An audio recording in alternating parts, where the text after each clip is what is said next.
Good morning दोस्तों, Magadh IAS में आपका स्वागत है। जैसा कि आप देख रहे हैं, पिछले कई दिनों से आप भारतीय इतिहास के बारे में पढ़ रहे हैं। आज हम उसी कड़ी को आगे बढ़ाते हुए हड़प्पा वैदिक सभ्यता के पार्ट 2 लेकर आए हैं। जैसा कि आप जानते हैं कि भारत की संस्कृति अति प्राचीन है। विश्व की कई सभ्यताएं आई और चली गई, लेकिन भारत की ही एक ऐसी सभ्यता रही है जो आज तक निरंतर प्रवाहमान है। और आज भी हम उन प्राचीन संस्कृतियों के साये में ही जी रहे हैं और उसी के अनुसार आज भी हम आचरण कर रहे हैं। ये हमारे भारत की सबसे महान देन है। हमारी प्राचीन संस्कृतियों को सत सत नमन, जो आज भी उसे जिंदा रखने में सहयोग करती है। आइए आज हम पढ़ते हैं वैदिक सभ्यता के बारे में। वैदिक सभ्यता के पार्ट 1 में हमने देखा था कि कैसे पढ़ना है।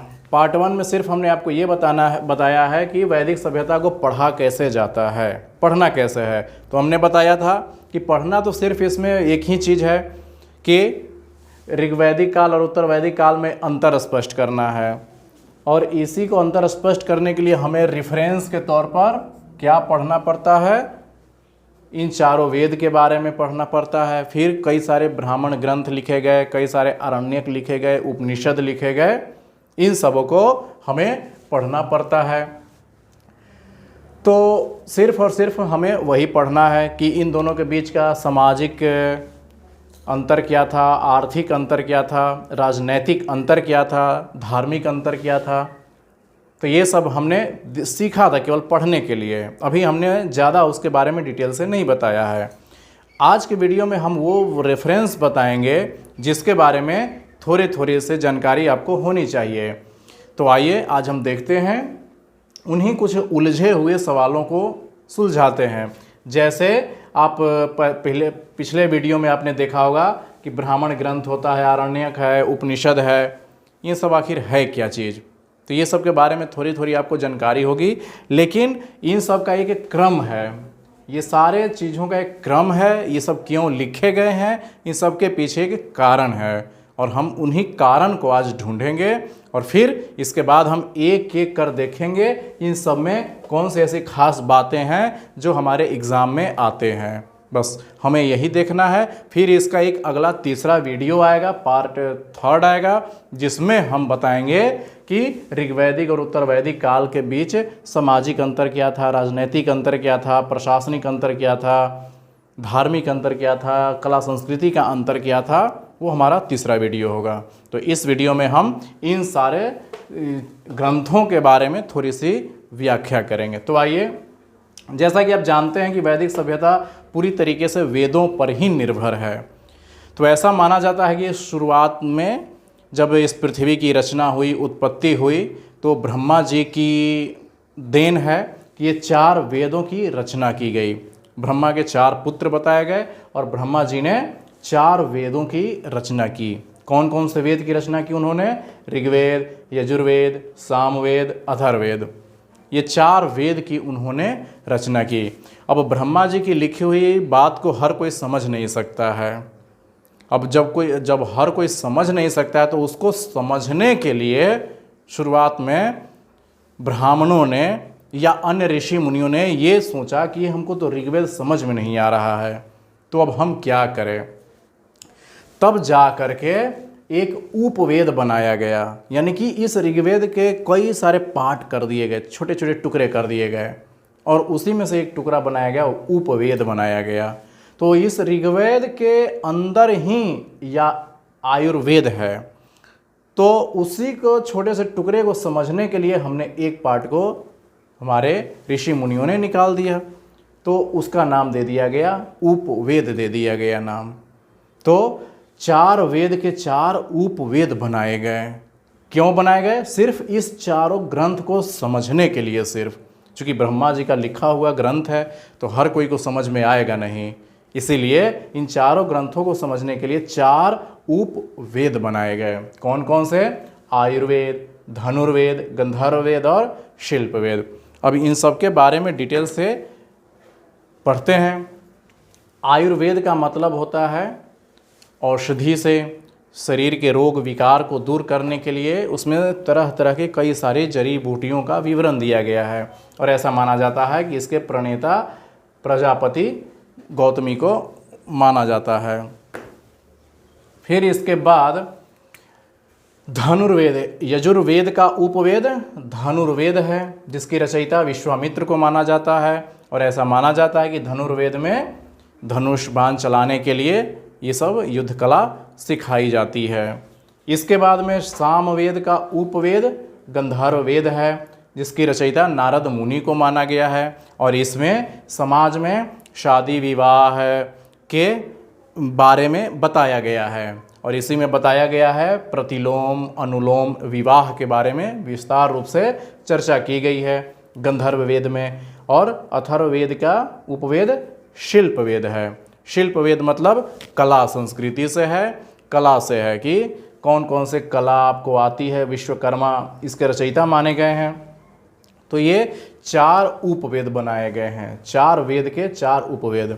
लेकिन फिर भी ये चारों ग्रंथ समझ में नहीं आए, फिर भी लोगों को ये चारों ग्रंथ समझ में नहीं आया।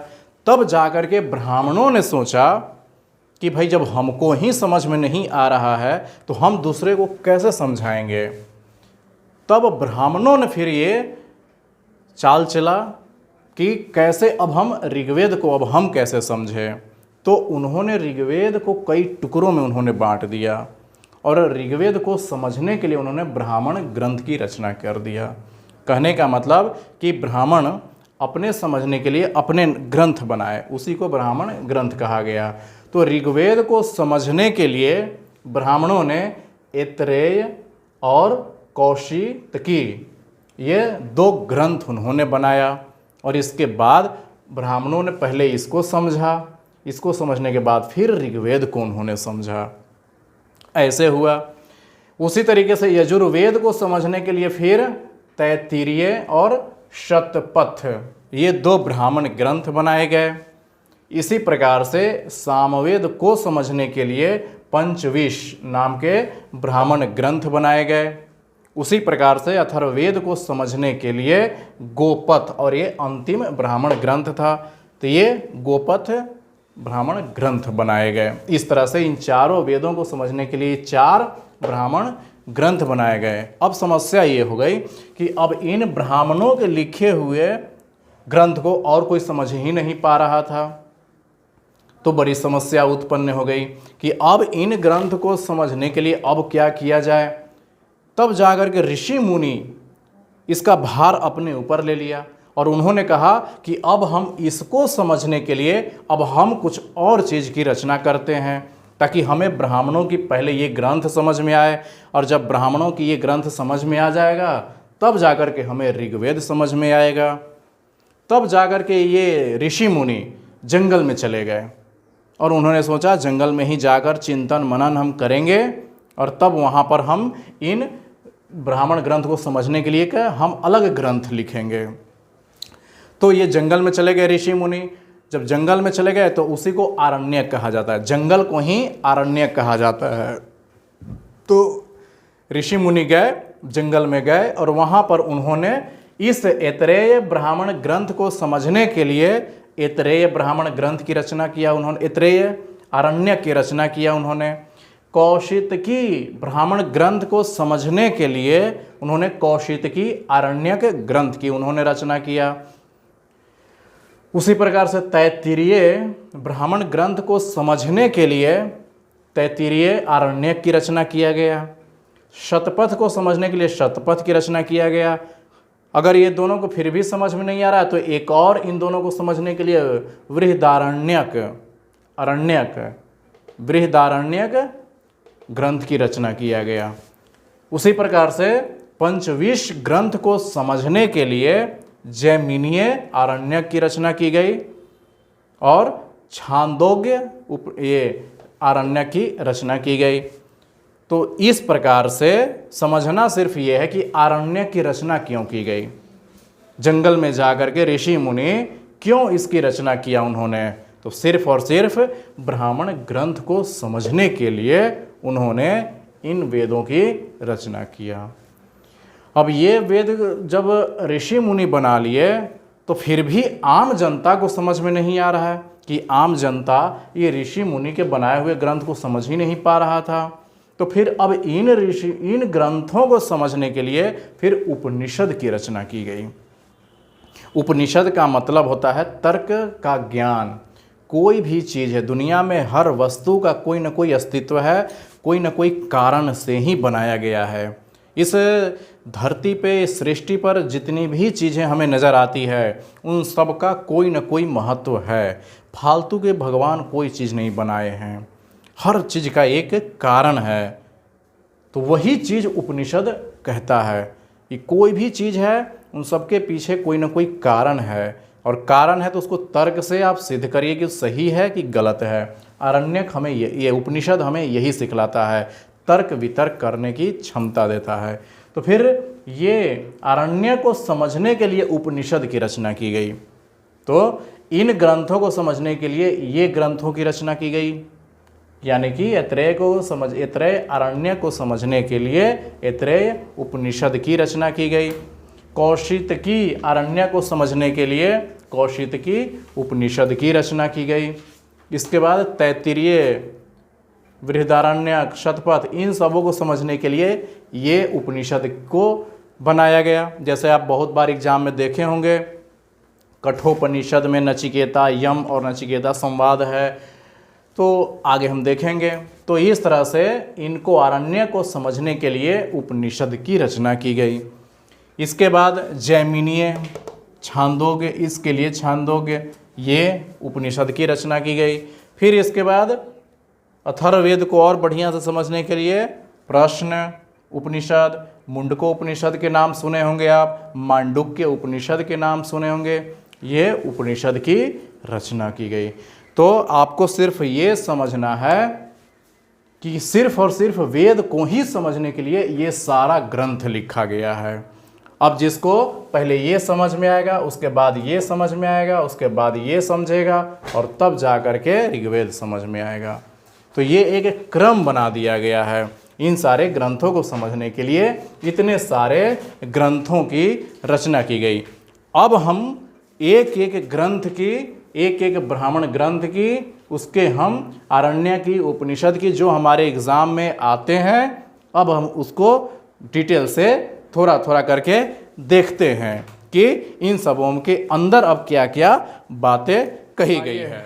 अब हम देखते हैं कि इन सारे ग्रंथों के थोड़े थोड़े से जो इम्पोर्टेंट है एग्ज़ाम में आते हैं वो चीज़ों को हम देखते हैं। जैसे अभी हमने सभी चीज़ों को देखा कि चारों वेद हैं, उसके उपवेद हैं, फिर उसके बाद ब्राह्मण ग्रंथ हैं, फिर उपनिषद है, इन सारे चीज़ों को हमने देखा। अब उन्हीं में से कुछ कुछ ऐसे शब्द हैं जिसकी चर्चा उसमें हुई है और आज तक हम उसका प्रयोग करते आ रहे हैं, वही एग्ज़ाम में पूछा जाता है। तो आइए एक एक करके हम थोड़े थोड़े से जानकारी लेते हैं। आइए सबसे पहले हम ब्राह्मण ग्रंथ के बारे में देखते हैं। ब्राह्मण ग्रंथ में ऐत्रेय ब्राह्मण ग्रंथ है, इसमें क्या चीज़ की चर्चा की गई है और वो चर्चा आज तक हम उसको फॉलो करते आ रहे हैं। एग्ज़ाम में यही पूछा जाता है। सबसे पहले चारों वर्णों के कार्य का उल्लेख किया गया है। हमारे समाज में जो वर्ण व्यवस्था उस समय बनी, यानी कि वर्ण व्यवस्था के सबसे पहले चर्चा तो की गई थी ऋग्वेद में, लेकिन उसका कार्य उल्लेख नहीं किया गया था। तो ब्राह्मणों ने अपने हिसाब से एक ग्रंथ बनाया और इस ग्रंथ में ब्राह्मणों ने चारों वर्णों के कार्य का उल्लेख किया। जैसे ब्राह्मण क्या करेगा, क्षत्रिय क्या करेगा, वैश्य क्या करेगा, शूद्र क्या करेगा, ये चारों का कार्य का उल्लेख इस ग्रंथ में पहली बार किया गया। और तभी से हमारे यहाँ ऐसा नियम बना दिया गया कि इस वर्ण के जाति के लोगों को यही काम करना होगा। ये है। फिर पहली बार राजसूय यज्ञ का उल्लेख किया गया, बहुत बड़े बड़े क्षत्रियों के लिए कि ये यज्ञ करवाना होगा। तो ये सारे चीज़ इनके करवाए गए। इसके बाद शतपथ ब्राह्मण ग्रंथ है। इसके बारे में क्या खासियत है कि सबसे विशालतम ब्राह्मण ग्रंथ है, सबसे विशालतम ब्राह्मण ग्रंथ है। इसमें इसके रचयिता याज्ञवल्क्य को माना गया है और इसी में दुष्यंत और शकुंतला की कहानी है। और इसी प्रेम कहानी में बाद आप देखेंगे भरत का जन्म होता है और उसी भरत के नाम पर हमारे देश का नाम भारत रखा गया है। तो दुष्यंत और शकुंतला की कहानी इसमें दिया गया है। देवासुर संग्राम की चर्चा है। देवासुर यानी कि देव और असुर, इन दोनों के बीच युद्ध होता है और उसी की इसमें चर्चा की गई है। इन्हीं सब चीज़ों को देख करके हमारे यहाँ सीरियल में विष्णु पुराण इन सब में बनाए जाते हैं। इसके बाद तीसरा ग्रंथ गोपथ ब्राह्मण ग्रंथ है। इसमें अंतिम ब्राह्मण, ये अंतिम ब्राह्मण ग्रंथ है और सबसे छोटा ग्रंथ है। तो ब्राह्मण ग्रंथ में ये 3 मुख्य चीज़ें थी जो हमने आपके सामने दिखाया। तो कभी कभी प्रीलिम्स में ऐसे सवाल पूछ लिए जाते हैं तो हमने दे दिया है। अब आते हैं जो सबसे ज़्यादा इम्पोर्टेंट है, उपनिषद। उपनिषद के बारे में हर एग्ज़ाम में पूछा जाता है, प्रीलिम्स में भी और मेंस में भी। खास करके यूपीएससी भी पूछती है और बीपीएससी तो बहुत ज़्यादा ही पूछती है इधर से सवाल। तो आपको इस पर थोड़ा ज़्यादा ध्यान देना होगा। उपनिषद में 3-4 उपनिषद 5 के हम देखेंगे कि कौन कौन से ऐसे उपनिषद हैं जो एग्ज़ाम में पूछे जाते हैं। तो आइए सबसे पहले देखते हैं ऐतरेय उपनिषद। इसमें ब्रह्मा को सृष्टि का रचयिता माना गया है, यानी कि इस पूरे पृथ्वी पर की रचयिता, पूरे पृथ्वी की रचना ब्रह्मा ने किया है। और इस पृथ्वी पर जितने भी जीव जंतु हैं इन सब का पालन पोषण विष्णु करते हैं। और जब ये धरती पापों से भर जाती है तो उसका विनाश शंकर भगवान करते हैं, शंकर करते हैं। तो ये ऐसे ब्रह्म विष्णु और महेश, इसकी कल्पना की गई है हमारे भारतीय संस्कृति में। उसी में कहा गया है कि ब्रह्म को सृष्टि का रचयिता माना गया है। पुनर्जन्म सिद्धांत का वर्णन किया गया है, यानी कि मनुष्य एक बार मर जाता है और अच्छा कर्म करता है तो फिर से वो जन्म ले सकता है। बुरा कर्म किया तो 84 लाख योनियों में वो भटकते रहेगा। ये इसमें चर्चा की गई है उपनिषद में और आज तक हम इस सिद्धांत को मानते हुए आते हैं, इसलिए एग्ज़ाम में पूछा जाता है। इसके बाद है कठोपनिषद। इसमें यम और नचिकेता संवाद है। यम नचिकेता के बारे में तो सुने ही होंगे आप लोग। यम उसे कहा जाता है जो हमारे प्राण लेकर के जाता है, उसे हम यम कहते हैं। और नचिकेता एक बालक था, तो उसी के बीच में एक संवाद होता है, वो जन्म और मृत्यु के रहस्य पर होता है। वो बालक यम से सवाल करता है कि मृत्यु के बाद क्या होता है, और बहुत ही गूढ़ रहस्य रहता है जो विस्तार से यम समझाते हैं कि मृत्यु के बाद मनुष्य का क्या होता है। तो ये संवाद दिया गया है। इसमें ही स्वर्ग और नरक की कल्पना किया गया है। आज तक जो हम स्वर्ग नरक हर बात पे कहते हैं कि आपको स्वर्ग मिलेगा, आपको नरक में भी जगह नहीं मिलेगा, ऐसे हम लोग आम बोलचाल की भाषा में कहते रहते हैं। तो उसके हम कर्मों को देख करके कहते हैं कि इसका अच्छा कर्म है तो ये स्वर्ग में जाएगा, इसका कर्म बुरा है तो ये नरक में जाएगा। लेकिन मेरे हिसाब से स्वर्ग और नरक कोई दूसरी दुनिया की चीज़ नहीं है, वो सब इसी पृथ्वी पर आपको भोगना है। आज अगर जैसा कर्म करते हैं, कल आपको जिंदा रहते हुए ही वो फल भोगना पड़ेगा। उसी को नरक कहते हैं, उसी को स्वर्ग कहते हैं। अगर आज आप कठिन परिश्रम करते हैं, मेहनत करते हैं और सिविल सर्विस में सेलेक्ट हो जाते हैं तो आज आपके लिए स्वर्ग है, यही धरती पर आपके लिए स्वर्ग उतर जाएगा। लेकिन अगर आज आपने मेहनत करने में कोताही बरत दी तो फिर यही ज़िंदगी आपके लिए नरक के समान हो जाएगा। तो स्वर्ग और नरक इस दुनिया के बाहर नहीं है, सब कुछ यहीं पर है और यहाँ भोग कर आपको जाना ही है। ये ज़िंदगी एक वनवास की तरह है और इस वनवास को सबको काट कर जाना ही पड़ेगा। इसलिए हम आपको वनवास तो काटना ही कटना है, लेकिन अच्छे तरीके से काटना है। तो ये आपको मेहनत करना होगा। तो स्वर्ग और नरक की कल्पना कठोपनिषद में की गई है। तो ये स्वर्ग और नरक कोई दूसरी चीज़ नहीं है, इसी पृथ्वी पर ये स्वर्ग नरक है। वो अब आपके हाथ में है कि आप अपनी ज़िंदगी को स्वर्ग बनाना चाहते हैं या नरक बनाना चाहते हैं, सिर्फ और सिर्फ आपके हाथ में है। तो ये कठोपनिषद में चर्चा की गई है। इसके बाद जबालोपनिषद, एक आता है जबालोपनिषद। इसमें क्या चर्चा की गई है? सर्वप्रथम चारों आश्रमों की उल्लेख किया गया है। ये आश्रम क्या है भाई? 4 आश्रम। ये मनुष्यों के जीवन को, पूरे जीवन को 4 भागों में बांटा गया है और ऐसा माना गया है कि एक मनुष्य की ज़िंदगी 100 साल की होती है।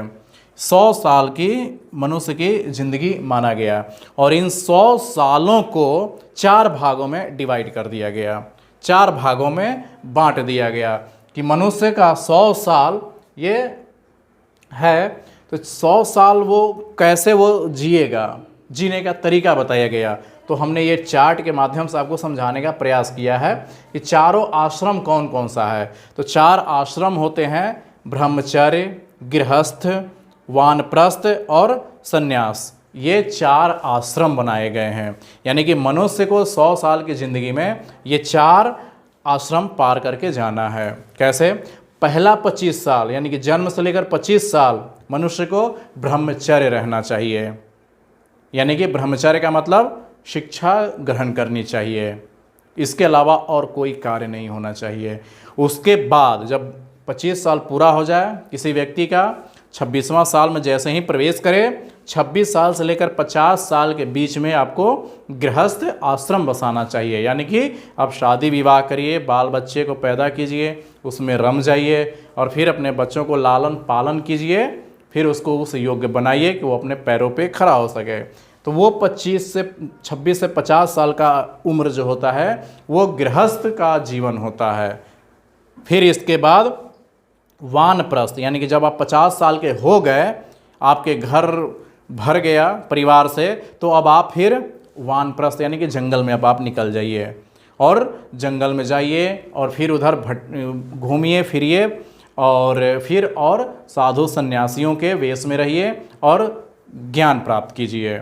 इस जीवन के बाद भी कोई और जीवन के लिए ज्ञान प्राप्त कीजिए, वो है वानप्रस्थ। और जब जंगल में घूमते घूमते 25 साल हो जाए तो 76 साल से लेकर 100 साल के बीच के 76 साल से आप संन्यास ग्रहण कर लीजिए। इसका मतलब ये होता है कि आप सांसारिक मोह माया से मुक्त हो जाइए। अब आप समझिए कि इस धरती पर आपका कोई नहीं है, कुछ नहीं है, बिल्कुल ही आप एकदम से सन्यासी हो गए और आपके लिए एक जगह बैठकर तपस्या करिए बस, और उसी को तपस्या करते हुए मोक्ष की प्राप्ति करते हुए दूसरे लोक में चले जाइए। तो ये 100 साल एक मनुष्य के जीवन को बनाया गया कि एक आम आदमी इंसान को ये 100 साल की ज़िंदगी में ऐसे ऐसे करना है। अब इसी में ये बताया गया कि क्या ये चारों आश्रम के ये हमारे जो वर्ण हैं, चारों वर्ण हैं, क्या वो सबके लिए है? अब देखिए कैसे हमारे समाज में, कैसे हमारे ब्राह्मणों ने हमारे समाज को कैसे बांट दिया उस समय। ऐसा जैसा हम जानते हैं कि हमारे समाज में 4 वर्ण हैं, ब्राह्मण, क्षत्रिय, वैश्य, शूद्र और एक महिला भी है। अब हम ये देखेंगे कि क्या इन सारे वर्गों के लिए क्या ये चारों आश्रम थे? सबके लिए सब वानप्रस्थ था? आइए जरा देखते हैं। तो इसी जबालोपनिषद में ये सब चर्चा की गई है।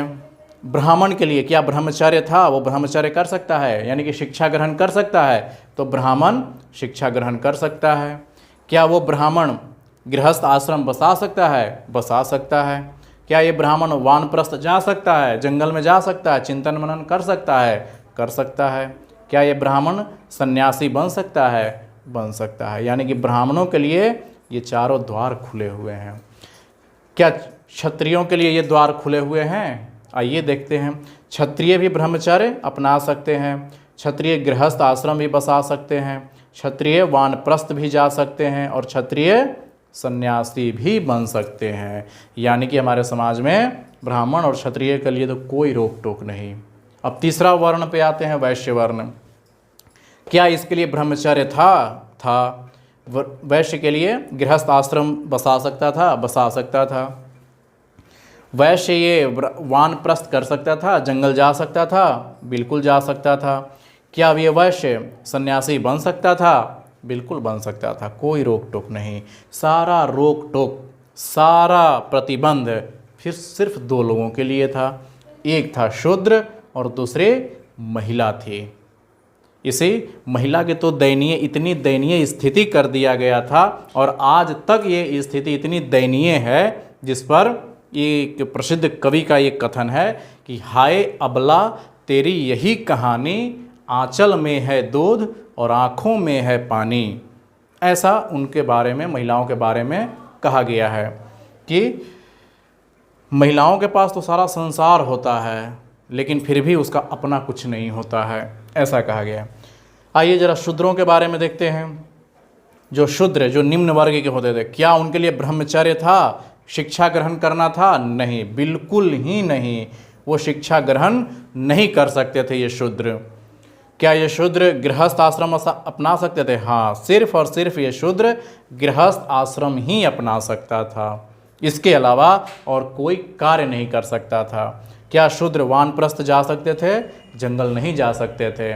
ऐसा मानना था कि अगर ये जंगल चले गए तो फिर ये उच्च जातियों की सेवा कौन करेगा, इसलिए इन लोगों के लिए ये कठोर प्रतिबंध लगा दिया गया। क्या ये शूद्र सन्यासी बन सकते थे? नहीं, सन्यासी अगर बन गए तो फिर इन ब्राह्मणों और क्षत्रियों की सेवा कैसे करेंगे ये? ऐसा हमारे यहाँ वर्ण व्यवस्था बना दिया गया था।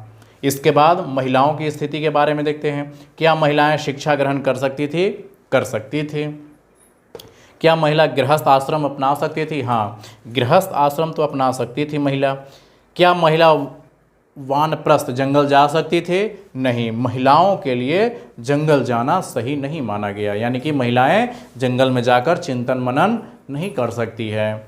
क्या महिला सन्यासी हो सकती थी? नहीं, महिलाएं सन्यासी नहीं बन सकती थी। इस तरह से इस उपनिषद में चारों आश्रमों की इस तरह से व्याख्या की गई है और प्रीलिम्स में ऐसे सवाल पूछ दिए जाते हैं कि ब्रह्मचर्य में किन किन लोगों को अलाउ था, किसको अलाउ नहीं था, ऐसे सवाल पूछे जाते हैं। तो इसको समझ जाएंगे, बहुत अच्छे तरीके से हमने आपको बताया है। तो इस उपनिषद में ये बताया गया है। इसके बाद आइए कुछ और उपनिषद देखते हैं। एक उपनिषद है बृहदारण्यक उपनिषद है, बृहदारण्यक उपनिषद है। इसमें क्या है भाई? सबसे प्राचीन उपनिषद है ये। इसी उपनिषद में गायत्री और मैत्रेय का संवाद है। इसी उपनिषद में याज्ञवल्क्य और मैत्रेय संवाद है, बहुत प्रसिद्ध संवाद होता है इन दोनों के बीच में। इसके बाद में इसी को ये सबसे बड़ा उपनिषद है ये। तो इस तरह से इसमें से 2-3 सवाल हमेशा पूछे जाते हैं। गायत्री मैत्रेय संवाद किस उपनिषद में है? याज्ञवल्क्य मैत्रेय संवाद किस उपनिषद में है? तो ये उपनिषद में दिया गया है। इसके बाद है मुंडक उपनिषद। इसके बारे में आप सभी लोग बहुत पहले से ही परिचित होंगे। सत्यमेव जयते हमारा भारत का राष्ट्रीय वाक्य चिन्ह है। राष्ट्रीय वाक्य जो लिया गया है सत्यमेव जयते मुंडक उपनिषद से लिया गया है और इसमें यज्ञ की आलोचना किया गया है एवं कर्म की महत्ता पर बल दिया गया है, यानी कि कर्म ही धर्म है, जो आप कर्म करेंगे वही आपका धर्म है। तो इस तरह से ये मुंडक उपनिषद में ये बात कही गई है। इसके बाद है मांडुक्य उपनिषद। मांडुक उपनिषद से जो हमारे यहाँ प्रचलित शब्द है सत्यम शिवम सुंदरम, ये चर्चा की गई है इस उपनिषद में और इसी से हमने ग्रहण किया है और आज हम सभी लोग यूज करते हैं अपने दैनिक जीवन में। इसको हम प्रयोग करते हैं, सत्यम शिवम सुंदरम, अर्थात जहाँ सत्य है वहीं शिव है और जहाँ ये दोनों है सत्य और शिव, वहाँ का दृश्य सुंदर होगा, वही सुंदर है, ये किया गया है। और ये सबसे छोटा उपनिषद भी है। इसके बाद है श्वेतांबर उपनिषद। श्वेतांबर उपनिषद से ही पतंजलि का जो योग दर्शन है और कपिल मुनि का सांख्य दर्शन है, इन दोनों यही पढ़ करके अपना दर्शन बनाए, अपना दर्शन की रचना किया इन्होंने। तो इस तरह से हमने देखा पार्ट 2 में वैदिक सभ्यता के जो कुछ वैदिक ग्रंथ रचे गए थे, उन ग्रंथों में क्या क्या कुछ खासियत है, एग्ज़ाम के पॉइंट ऑफ व्यू से उसको हमने आज थोड़े थोड़े करके देखा। अब आपको चाहिए कि जो भी बुक आपके पास स्टैंडर्ड कोई बुक है उसके पास जाकर थोड़ा सा डिटेल से पढ़िए, या आप 11th क्लास की ओल्ड NCERT पढ़ें, आपको बहुत ज़्यादा क्लियर हो जाएगी। और ज़्यादा नहीं क्लियर तो इसके बारे में ज़्यादा पढ़ना नहीं है, ये ज़्यादा समझना थोड़ा सा है बस, इससे ज़्यादा इसमें डूबना नहीं है। तो इसका फिर एक अभी और पार्ट 3 आएगा, क्योंकि अभी हमने इन दोनों कालखंडों का अंतर अभी नहीं देखा है। तो अगली बार हम इन दोनों कालखंडों के सामाजिक, राजनीतिक, आर्थिक जीवन का अंतर हम देखेंगे, और तब जाकर हमारा वैदिक जीवन यानी वैदिक सभ्यता कंप्लीट हो गया है। तो आप इस वीडियो को लाइक करें, शेयर करें, और आप हमारे टेलीग्राम से भी जुड़ सकते हैं। टेलीग्राम का नंबर आपको दिया गया है, आप उससे जुड़िए, और हम आपके लिए बेहतरीन भविष्य के लिए हम एक से एक अच्छे वीडियो लाएंगे। धन्यवाद।